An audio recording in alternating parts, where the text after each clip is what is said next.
Welcome back, everybody. We're diving into a really wild story this time, the rise and fall of Jim Bakker and the PTL ministry. Yeah, this one's got it all. Seriously, sex, money, religion, betrayal, you name it. It's like a soap opera, but with higher stakes. Way higher stakes, for Yeah. sure. And for this deep dive, we've got an incredible source, Charles E. Shepard. Right. Former investigative journalist, he worked for both the Washington Post and the Charlotte Observer. And his book, Forgiven, is really what we're leaning on here. Yeah, his reporting for the Observer was a big deal. Like, it actually helped bring the PTL ministry down. And even earned the paper a Pulitzer Prize.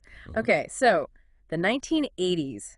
Big hair, shoulder pads, and televangelists everywhere. Oh, yeah. Televangelism was huge back then. And Jim Bakker, along with his wife Tammy Faye, were like the king and queen of it all. They're this huge Christian theme park, Heritage USA. Right, hotels, attractions, the whole nine yards. And Bakker, this really charismatic preacher, promised his followers a place in heaven. In a hotel room. Okay, so maybe not the same thing, but you get the idea. So where do we even begin with this guy? I mean, he didn't exactly come from a wealthy background, did he? Not at all. Shepard says Bakker grew up working class in Michigan.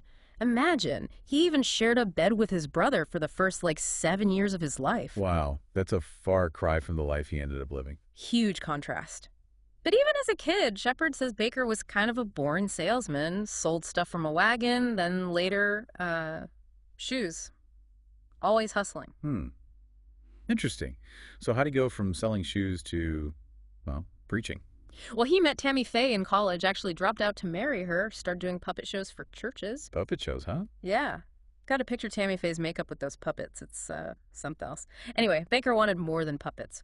Pitched this Christian version of The Tonight Show, ended up becoming the 700 Club in '66. The 700 Club.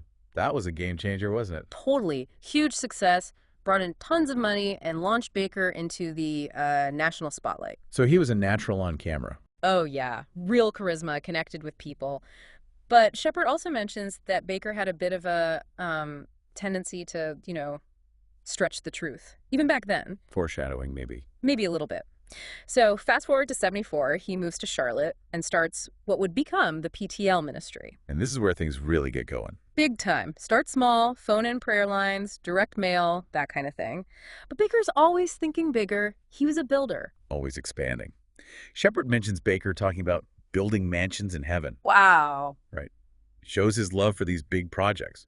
First, he buys this mansion in South Charlotte, turns it into Heritage Village, like a retreat center. But knowing Bakker, that wasn't enough. Nope, not even close. Yep. Ran into some pushback from neighbors, so he sets his sights on this massive property south of Charlotte, mostly in South Carolina. This becomes Heritage USA, the infamous Christian theme park. Hotels, water park, everything you can imagine. All incredibly expensive, of course. So how does he convince people to, pour money into this thing? Well, he uses all the usual tricks. Phone pledges, direct mail, appeals for missions. But the real moneymaker, the one that ultimately gets him in trouble, was this lifetime partnership scheme. Ah, yes.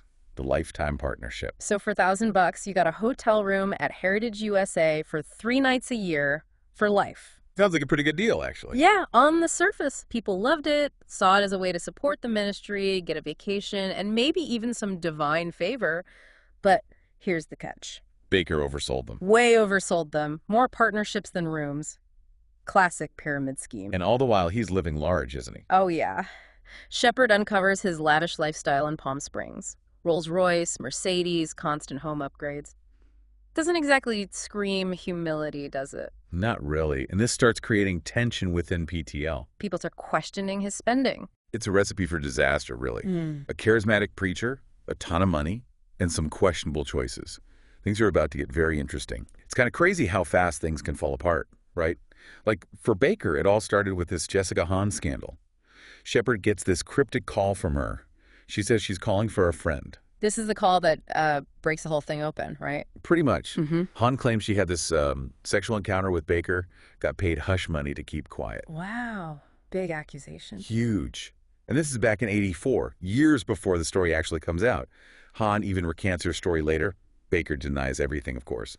But Shepard's like, something's not right here, so he keeps digging. It had to be tough, trying to verify a story like that, especially with everyone denying it. Oh, totally. But then, a year later, Shepard gets another tip. This time from a guy who's involved in a possible lawsuit against Bakker. This is the break he needed. He finds out Hahn did get hush money, and guess where it came from? PTL. You got it. Baker's using ministry funds to cover up personal stuff. This is way more than just a moral issue now. Yeah, it's potentially criminal. So how does PTL react to all this? They go after Shepard, hard, full-on attack to discredit him and the Charlotte Observer, even target the paper's publisher, hire private investigators. It gets intense. So much pressure on Shepard. He's going up against a powerful organization with a lot to lose. Right. He gets threats, phone calls, letters, the whole 9 yards, but he doesn't back down. And in March '87, he publishes the article. The one that lays it all out, the Hahn scandal, the hush money, everything. Exactly. The story explodes, becomes national news. Bakker resigns from PTL. But here's the thing. During his final interview with Shepard, as he's resigning, Bakker drops another bombshell. He asks Jerry Falwell to take over PTL. Falwell? But weren't they like rivals? Big-time rivals. Makes the whole thing even more bizarre. This move ends up being a mistake for both of them, but it keeps PTL in the headlines. Bakker's fallen from grace, the ministry's in turmoil, and the whole country's glued to the story. Like a real-life drama unfolding. What happens next? Bakker's out, so the feds step in, launch an investigation into PTL's finances. By '89, Bakker's indicted on fraud and conspiracy charges.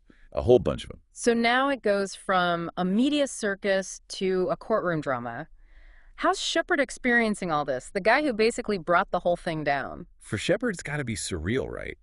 Seeing the guy he's been investigating face justice, he covers the trial, sees Bakker go from this adored preacher to, well, a defendant. So what's the trial like? Does Bakker admit to anything? Not a chance. Yeah. But former employees testify against him, talk about his lies, his greed, his images shattered. And the verdict? Guilty on all counts. He gets 45 years. 45 years. That's a long time. What was the public reaction? It was a harsh sentence, no doubt, but I think it reflected how badly people felt betrayed.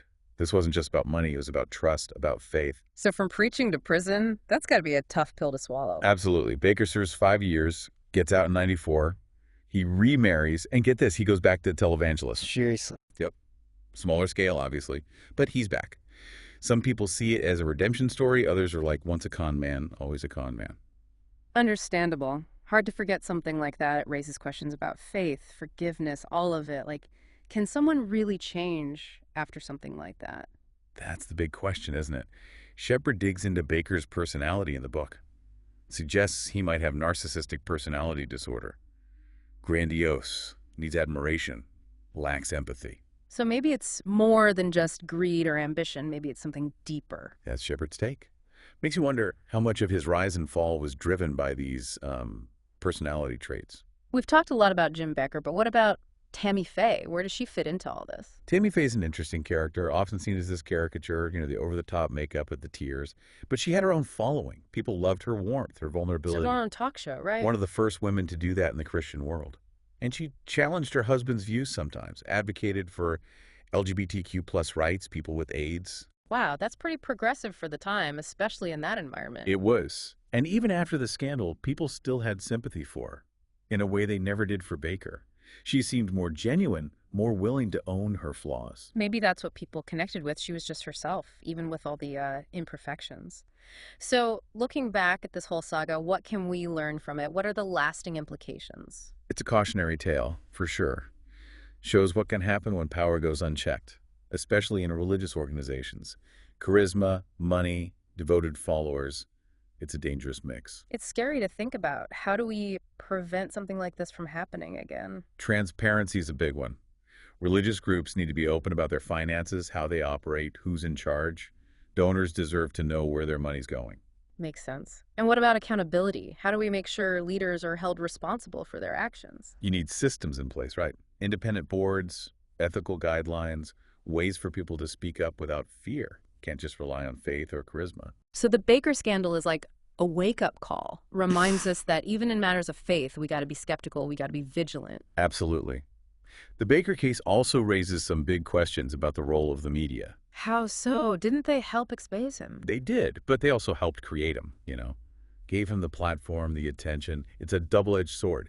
It makes you think about how we consume media, how we separate truth from lies, and how we hold powerful people accountable. These are issues that are still relevant today, especially with social media and all these influencers. It's like anyone can build a platform now. Exactly. We're constantly bombarded with messages, people trying to get our attention, our trust. Being a critical thinker is more important than ever. It's easy to get caught up in it all, especially when it's tied to something you believe in. That's the danger. Baker was a master manipulator. The whole thing reminds us that anyone can be deceived, even by people we think are trustworthy. So it's about being discerning, looking for evidence, not just blindly following. Right. Faith doesn't have to be blind. It can be thoughtful, informed. We can use our heads and our hearts. It's a powerful story for sure. Lot to unpack there. Yeah. But amidst all the bad, there's also this element of hope, right? Like those who stood up to Baker, exposed him, they show that truth can win out. Yeah, it's inspiring, in a way. Even when things seem dark, there are always people willing to fight for what's right. Looking back, it's so easy to think, how could anyone fall for this?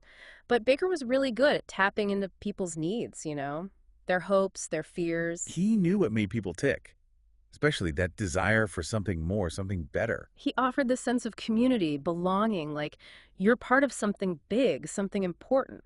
And he tied it all into this idea that faith could bring you material wealth. Right, the whole prosperity gospel thing. God wants you to be rich, successful, all that. It's a powerful message, especially in a culture obsessed with, stuff, possessions. And Baker delivered it with such conviction.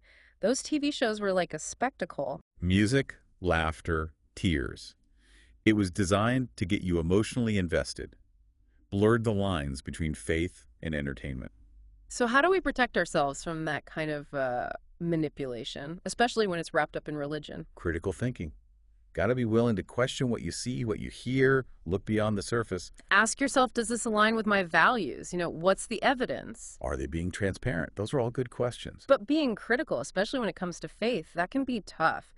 Don't want to become cynical, lose that sense of trust. True. But skepticism isn't cynicism. It's about using your judgment. You can still have faith, but also think for yourself. So what are some red flags to watch out for? How do you know if someone's trying to manipulate you, especially under the guise of religion? Well, that constant focus on money is a big one. Always asking for donations, promising riches in return. That's classic prosperity gospel. Okay, what about transparency or lack thereof? Huge red flag. If they're hiding something about their finances, how they operate, their personal life, be very cautious. It's scary to think about, but there are people who claim to, speak for God, say they're the only ones who know his will. That's another one to watch out for. Anyone claiming to have all the answers, shutting down dissent, demanding blind obedience.